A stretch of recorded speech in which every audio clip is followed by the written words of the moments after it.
پچھلی آیات میں جن منافقین کا تذکرہ ہوا انہی کے بارے میں اللہ رب العالمین نے فرمایا اولئک الذین اشتروا الضلالۃ، یہی لوگ ہیں جنہوں نے گمراہی کو خرید لیا ہے بالہدا، ہدایت کے بدلے۔ فما ربحت تجارتہم، پس نہیں نفع دیا ان کو ان کی تجارت نے، وما کانوا مہتدین، اور نہ ہی وہ ہدایت یافتہ ہوئے۔ مثلہم، ان کی مثال، کمثل الذی، اس شخص کی طرح ہے، استوقد نارا، جس نے آگ جلائی، فلما اضاءت ما حولہ، جب روشن ہو گیا اس آگ کا ارد گرد، ذہب اللہ بنورہم، تو لے گیا اللہ رب العالمین ان کے نور کو، وترکہم، اور چھوڑ دیا ان کو، فی ظلمات، اندھیروں میں، لا یبصرون، وہ نہیں دیکھتے، صم، بہرے ہیں، بکم، گونگے ہیں، عمی، اندھے ہیں، فہم لا یرجعون، پس وہ نہیں لوٹیں گے۔ او، یا پھر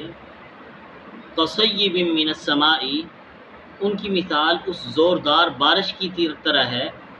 جو نازل ہوئی آسمان سے، فیہ ظلمات، اس کے اندر اندھیرے ہیں، ورعد، اور کڑک ہے، وبرق، اور بجلی ہے، یجعلون اصابعہم، ڈال لیتے ہیں اپنی انگلیاں، فی آذانہم، اپنے کانوں میں، من الصواعق، کڑک سے، حذر الموت، موت کے ڈر سے، واللہ محیط بالکافرین، اور اللہ رب العالمین احاطہ کرنے والا ہے کافروں کا۔ یکاد البرق، قریب ہے کہ بجلی، یخطف ابصارہم، اچک لے ان کی آنکھوں کو،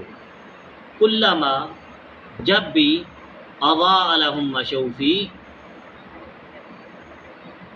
چمکتی ہے بجلی ان پر تو اس میں وہ چلتے ہیں، وَإِذَا أَظْلَمَ عَلَيْهِمْ قَامُوا، اور جب اندھیرا ہو جاتا ہے ان پر وہ کھڑے ہو جاتے ہیں، وَلَوْ شَاءَ اللَّهُ، اور اگر اللہ رب العالمین چاہتا، لَذَهَبَ بِسَمْعِهِمْ وَأَبْصَارِهِمْ، تو لے جاتا ان کے کانوں کو اور ان کی آنکھوں کو، ان اللہ علی کل شیء قدیر، بے شک اللہ رب العالمین ہر چیز پر خوب اچھی طرح قادر ہے۔